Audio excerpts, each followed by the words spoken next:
العالمین والصلاة والسلام علی سید المرسلین اما بعد فاعوذ باللہ من الشیطان الرجیم بسم اللہ الرحمن الرحیم پڑھیے الصلاۃ والسلام علیک یا رسول اللہ وعلی آلک واصحابک یا حبیب اللہ۔ نبی پاک صلی اللہ تعالی علیہ وسلم نے ارشاد فرمایا، جو بندہ مجھ پر ایک بار درود پاک پڑھتا ہے اللہ تبارک و تعالی اس پر 10 رحمتیں نازل فرماتا ہے۔ صلو علی الحبیب صلی اللہ تعالی علی محمد صلی اللہ تعالی علیہ وسلم۔ الحمدللہ آج ہم اللہ تبارک و تعالی کے فضل و کرم سے سورہ توبہ کی آیت نمبر 47، 48 اور 49 کا ترجمہ و تفسیر پڑھنے سننے کی سعادت حاصل کریں گے۔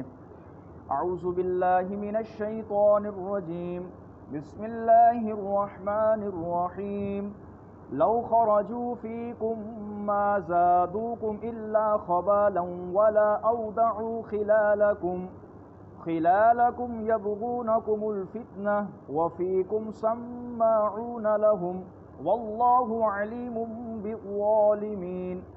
ترجمہ کنز العرفان، اگر وہ تمہارے ساتھ نکلتے تو یہ تمہارے نقصان میں اضافہ ہی کرتے اور تمہارے درمیان فتنہ انگیزی کرنے کے لیے دوڑتے پھرتے، اور تمہارے درمیان اور تمہارے اندر ان کے جاسوس موجود ہیں، اور اللہ تبارک و تعالی ظالموں کو خوب جانتا ہے۔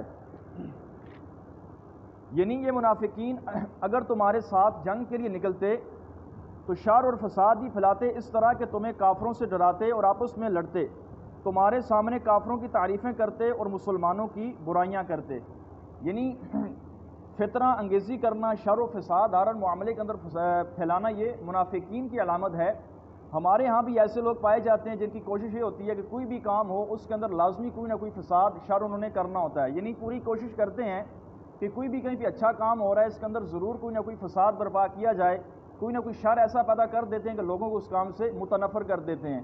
تو یاد رکھیے گا کہ اچھے اور خیر والے کام میں شر و فساد پیدا کرنا یہ مسلمان کی علامت نہیں ہے، یہ منافقین کی علامت ہے، جن کی علامت کو قرآن پاک کے اندر اللہ تبارک و تعالیٰ نے بیان فرمایا کہ محبوب اگر یہ آپ کے ساتھ جنگ میں شریک ہو جاتے تو انہوں نے جنگ کے اندر جا کر فساد کرنا تھا، مسلمانوں کو جنگ سے بزدل کرنا تھا اور کافروں کی جا کر تعریفیں کرنی تھی۔ اس سے معلوم ہوا کہ منافق ظاہری نیکی بھی کئی مرتبہ بری نیت سے کرتا ہے، نیز یہ بھی معلوم ہوا کہ مسلمانوں کو کافروں سے ڈرانا، آپس میں لڑانا یہ منافقین کا کام ہے۔ مسلمانوں کو آپس میں لڑوانا یہ منافقین کی علامت ہے۔ ہمارے دور میں بھی ایسے قلمکار حضرات کی کمی نہیں جو ہر وقت غیر مسلم حکومتوں کی طاقت، اسلحہ، فوج اور مسائل کا تذکرہ کر کے مسلمانوں کو ڈرانے میں لگے رہتے ہیں۔ دیکھو جی انگریزوں نے بہت زیادہ ترقی کر لی، انگریزوں کے پاس یہ چیز بھی آ گئی ہے، انگریزوں کے پاس وہ چیز بھی آ گئی ہے۔ یعنی انگریزوں کی تعریفیں کر کے، ان کے اسلحہ کی، ان کی فوج کی، ان کی قوتوں کی تعریفیں کر کر کے اپنے مسلمانوں کو ڈراتے ہیں۔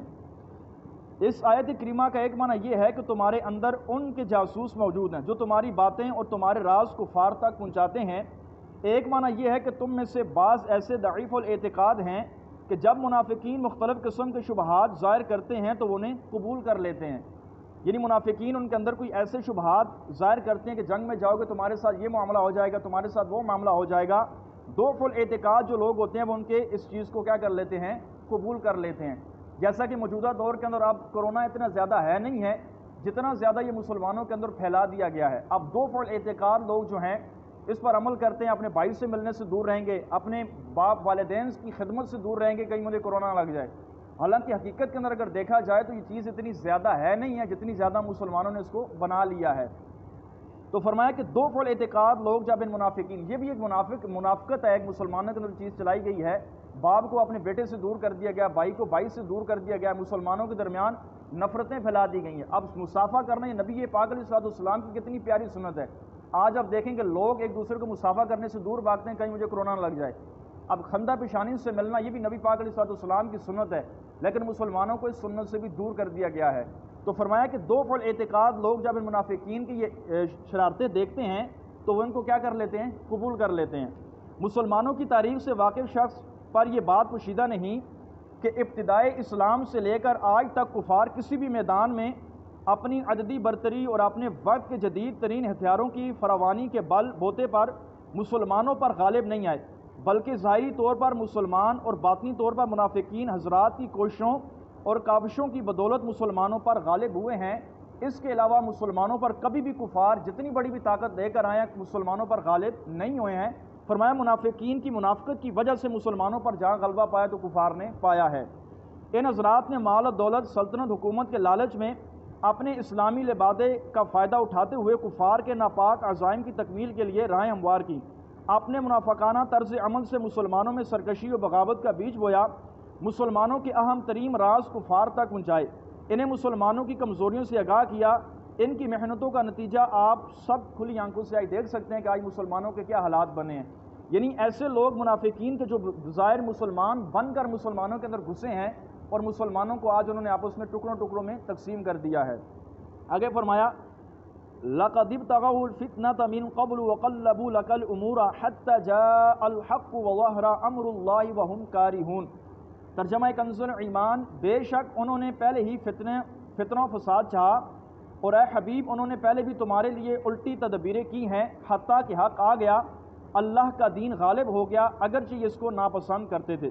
منافقین کے جنگ میں شریک نہ ہونے پر اہل ایمان اور نبی پاک علیہ السلام کو تسلی دیتے ہوئے اللہ تبارک و تعالیٰ نے ارشاد فرمایا کہ اے حبیب صلی اللہ تعالی علیہ وسلم، یہ منافقین غزوہ تبوک سے پہلے ہی آپ کے صحابہ کرام کو دین سے روکنے، کفر کی طرف لٹا دینے اور لوگوں کو آپ کا مخالف بنانے کی کوشش کرتے رہے ہیں، جیسا کہ حضرت عبداللہ بن ابی سلوک منافق نے جنگ احد کے دن کہا کہ مسلمانوں میں انتشار پھیلانے کے لیے اپنے گروہ کو لے کر واپس ہو گئے۔ یعنی جنگ کے لیے مسلمان جا رہے تھے تو یہ اپنے گروہ کو لے کر جو تھا واپس آ گیا۔ اور اے حبیب صلی اللہ علیہ وسلم، انہوں نے پہلے بھی آپ کے لیے الٹی تدابیریں کی ہیں، انہوں نے آپ کا کام بگاڑنے اور دین میں فساد ڈالنے کے لیے بہت ہیلے سازیاں کی ہیں، لیکن اللہ تبارک و تعالیٰ کے فضل سے اس کی طرف سے تائید و نصرت آ گئی اور اللہ تبارک و تعالیٰ کا دین ہی غالب ہو گیا۔ یعنی انہوں نے دین اسلام کو گرانے کی منافقین نے فرمایا محبوب بہت زیادہ کوششیں کی ہیں، لیکن اللہ تبارک و تعالیٰ کا دین غالب ہی رہا ہے اور دین نے غالب ہی رہنا ہے۔ اب بھی اگر کفار نے جتنی کوششیں کفار کر رہے ہیں اسلام کو گرانے کی اور کرتے رہیں گے، لیکن اللہ تبارک و تعالیٰ کا دین کم نہیں ہوگا، دین اسلام ہر میدان کے اندر بلند ہی ہوتا چلا جائے گا۔ فرمایا وَرَفَعْنَا لَكَ ذِكْرَكَ کہ اے محبوب ہم نے آپ کے واسطے آپ کے ذکر کو بلند کر دیا ہے۔ آپ جتنی بھی کوششیں کریں نبی پاک علیہ السلام کے ذکر کو گرانے کی، لیکن پیارے آقا کا ذکر اور اسلام کبھی بھی کم نہیں ہو سکتا۔ امام علیہ السنت فرماتے ہیں مٹ گئے، مٹتے ہیں اور مٹ جائیں گے ادا تیرے، نہ مٹا ہے نہ مٹے گا کبھی چرچا تیرا۔ یعنی یا رسول اللہ آپ کے دشمن آپ کے ذکر کو مٹانے والے ختم ہو گئے ہیں اور ختم ہی ہو جائیں گے، لیکن آپ کا ذکر کبھی بھی ختم نہیں ہوگا۔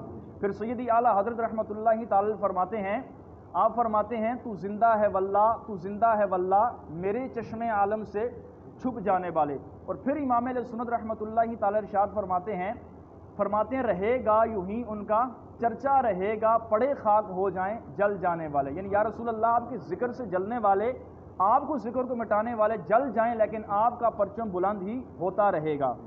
فرمایا وَمِنْهُمْ مَنْ يَقُولُ ذَلِّ وَلَا تَفْتِنِّ أَلَا فِي الْفِتْنَةِ سَقَطُوا وَإِنَّ جَهَنَّمَ لَمُحِيطَةٌ بِالْكَافِرِينَ۔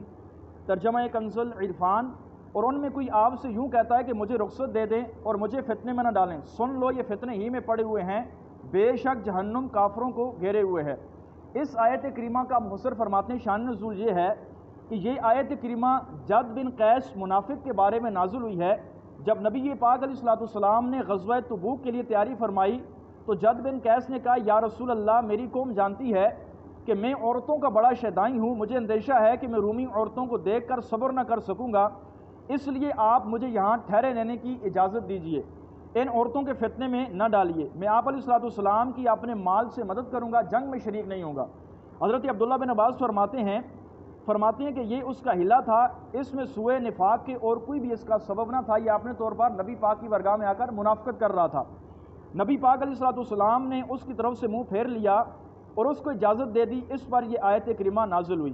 فرمایا اس کا ایک معنی یہ ہے کہ منافقین فتنے میں پڑ جانے کے اندیشے کی وجہ سے جہاد سے اعراض کر رہے ہیں، جیسا کہ اوپر ایک منافق کا قول گزرا تو فرمایا یہ تو اس موجودہ وقت میں بھی فتنے میں مبتلا ہیں، کیونکہ اللہ اور اس کے رسول کے ساتھ کفر کرنا اور تکلیف قبول کرنے سے اعراض کرنا یہ سب سے بڑا فتنہ ہے۔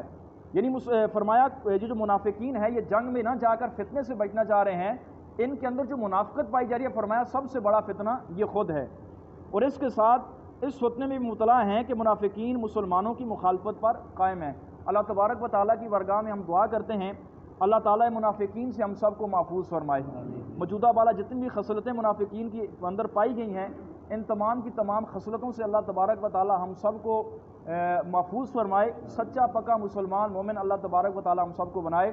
اللہ تبارک و تعالیٰ ہم سب کو قرآن کریم فرقان مجید کے احکامات پر عمل کرنے کی توفیق عطا فرمائے۔ یہ جتنی بھی جہاد والی آیات کریمہ ہیں اللہ تعالیٰ ہم سب کو ان کو سمجھنے کی توفیق نصیب فرمائے۔ آمین بجاہ النبی الامین صلی اللہ تعالیٰ علیہ وسلم۔